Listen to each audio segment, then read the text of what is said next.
What's up, y'all? It's your boy Sean P back again with another edition of Hip Hop Roundtable Reviews. We're gonna catch up on a few topics. A lot has went on actually in the last week in hip hop. We had the BET Hip Hop Awards. Couple of new albums dropped. We had Glorilla. We had some other um, projects. I know Benny the Butcher dropped today. So I'm gonna be getting into some of those reviews coming up in the near future. But today I'm gonna focus on one of the topics I want to talk about from the BET Hip Hop Awards that happened recently this week. And uh, for some reason this year, BET Hip Hop Awards gotten a lot of attention online, especially with the attention that Kendrick Lamar got with sweeping all the major awards, and also some of the awards that went out. One notably was the Producer of the Year, which was won by the Alchemist. Alchemist, of course, is a legendary, I mean legendary hip hop producer from the 90s and the 2000s. Of course, of Mobb Deep fame, from Jadakiss and We Gonna Make It fame. I mean, from the work he's done with Nas, from the work he's done all the way from recently to Freddie Gibbs uh, and Benny the Butcher. And I mean, his list goes on of the legends that he's worked with, and he's built up quite a resume that stacks up there with the iconic producers of from Kanye West to RZA to Dr. Dre, and of course he's done work with Kendrick Lamar. So he won that award, and ironically, like BET Hip Hop Awards is mostly for the focus on mainstream hip hop, and I mean the current mainstream of the 2020s, 2024s. So it's kind of a long overdue award because I don't remember Alchemist winning that many awards, and it's long overdue. He does deserve his respect amongst the great hip hop icons, and this is one of the few awards acknowledgments he's gotten. However, it's gotten a lot of online backlash. A lot of people online have debated, well, how did he win and not Metro Boomin? Now, of course, Metro Boomin is the man of the hour because he really was the catalyst with the song Like That, which really sparked off the whole Kendrick Lamar, Drake, intertwined with J. Cole battle that has really wrapped up all of hip hop for all of 2024. But on top of that, he put out a standout album with Future, of We Don't Trust You. Follow it up with another more R&B friendly album, We Don't Trust You Even More. You know what I mean? And he's done work with all of the notable name mainstream artists like Young Thug, 21 Savage, Travis Scott, Little Durk, The Weeknd, uh, Kodak Black, and also Don Toliver as well. So he's had a very impressive resume as well, and he's really stacked up his resume over the last years as being really the most notable producer when it comes to the trap genre. Trap has really dominated hip hop over the last decade, especially with the Atlanta sound, and he's specialized in that. I mean, in so probably becoming the legendary producer or one of the legendary producers of this era, which are the 2010s to the 2020s. So people are saying, how is this dude going to produce like that went number one? You know what I mean? Everywhere, and produce all of these hits for these name artists. I mean, 21 Savage had a number one album. I mean, of course, Travis Scott, which had one of the biggest albums of 2023, you know. And how does he not get this? Especially when in a more mainstream centric um, uh, award as the BET Hip Hop Awards. And I got to give props to BET for this. I think this was more of a let's pay homage to Alk for his work over his career, because Alk really didn't put out a lot of name projects outside of Kendrick Lamar Meet the Grams, and also a song on J. Cole's album, Might Delete This Later. But he's done joints with Big Sean, ASAP Rocky, Schoolboy Q, Benny the Butcher, Rock Marciano, Earl Sweatshirt. He's also did a joint on Travis Scott's album. Hit Boy, and last year he produced Larry June's The Great Escape, which was one of the top projects of 2023, but more of a non-mainstream underground project, you know. I wouldn't call Larry June really underground. He's more non-mainstream.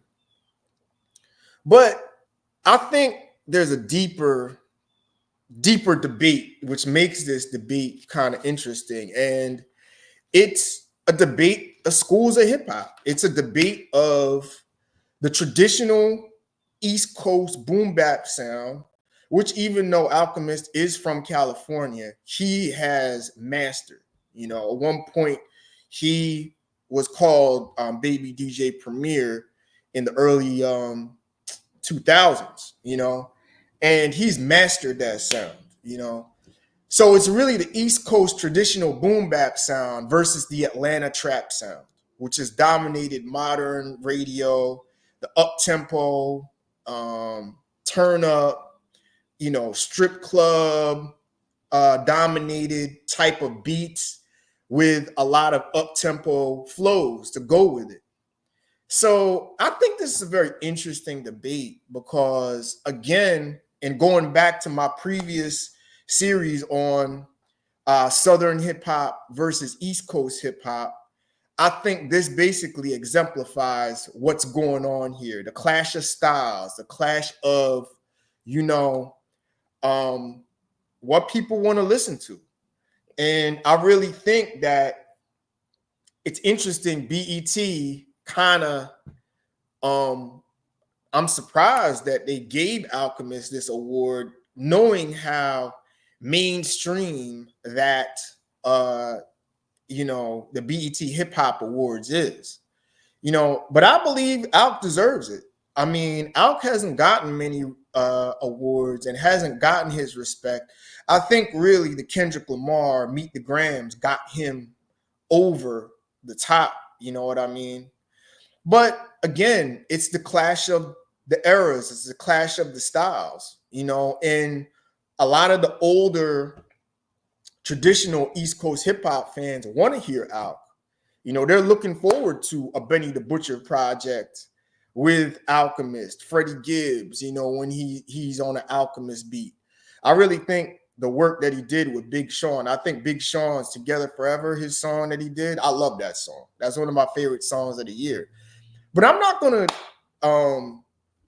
gonna really discredit Metro Boomin. I was not a big fan of Metro Boomin. A lot of his beats sound the same.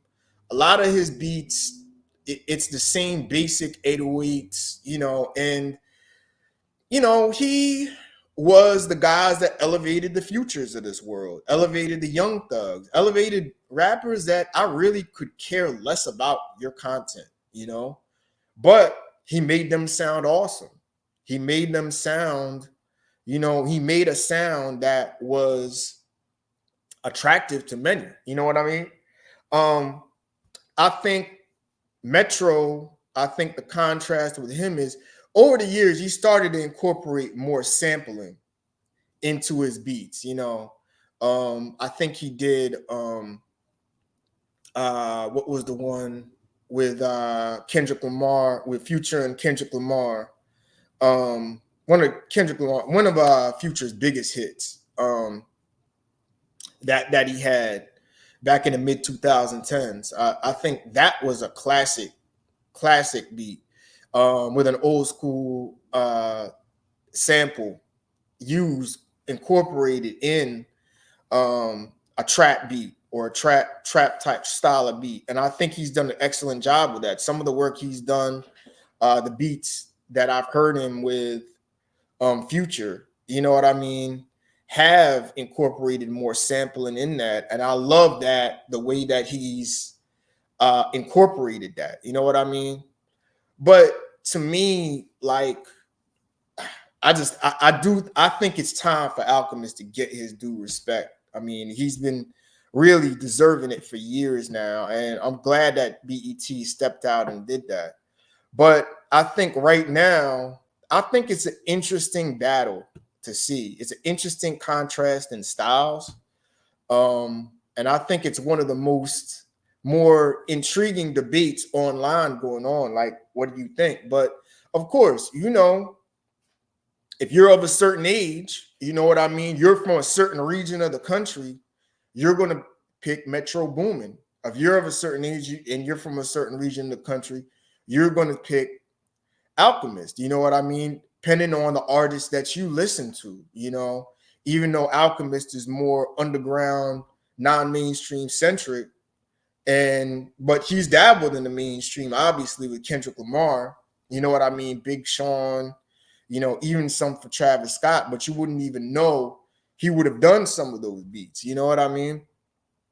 But again, it's that contrast of styles. And it's like I said, it's kind of this polarizing effect that you're seeing now, and you're seeing the battles go out online in the hip hop discussion groups, the hip hop blogs, the hip hop websites. You know, people are really, you're seeing more of this trap versus boom bap type of, you know, beef as to, no, my guy's better than yours because this sound is better. This sound is dominating. And I think it is a turn because I think a good large demographic of hip hop fans have gone and turned back to the underground. They've turned back to more East Coast centric beats and have kind of rejected the mainstream redundancy of the trap sound, which to me still gets play. Why, I don't know, but it still gets play. Even though I got to give Metro Boomin credit, he does try and get more creative with those beats. You know what I mean? As far as incorporating more sampling and making them more ear friendly as to just, big, booming 808s, you know what I mean, with the same drum patterns, you know what I mean? But it's an interesting debate. I mean, I don't know what you think. Do you think Alchemist deserves to be the best hip hop producer in the last year? And is he currently the best hip hop producer in the game right now? Is he better than Metro Boomin? What do you think? Do you think anybody else deserves mention as far as the best hip hop producers in the game right now? Who do you think is better than them?